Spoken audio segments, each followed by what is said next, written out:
Good evening, everybody. Thanks for having us in tonight. Veterans across the country and the Valley are being honored today for their service with parades, dinners, and ceremonies. They all have stories. One Moorhead vet has an incredible one to tell about his tour in Vietnam.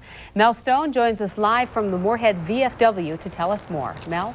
Yeah, Gary Altepeter was only 20 when he landed in Vietnam, and within days he was in country, or as they say, or at war. And then he got home alive, just barely, but his honors are probably a medal or two short. These are some pictures of the fire bases. I was drafted out of my second year of college. And within months, earned a Purple Heart. This was the report given to my parents in 1969 on a combat operation when hostile booby trap detonated.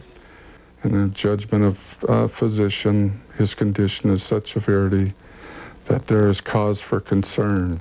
But it was a detection and avoidance of an earlier booby trap that might earn him the Bronze Star. The guy behind me said, "Hey Gary, I don't know how I can ever thank you.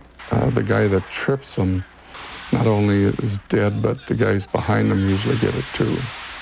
So when we got back, the sergeant told me that he was gonna, for doing a good job walking point, he would put me in for a Bronze Star.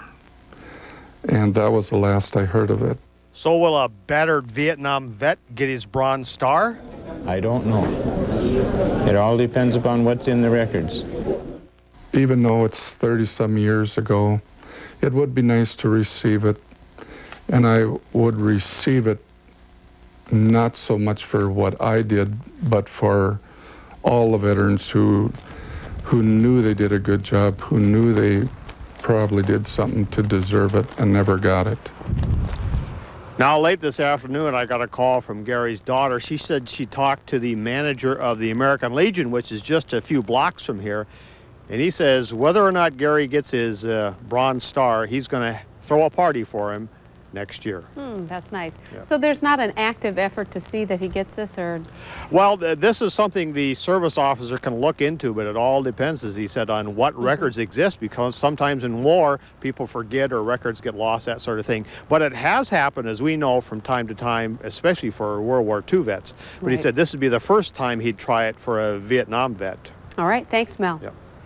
A year and a half.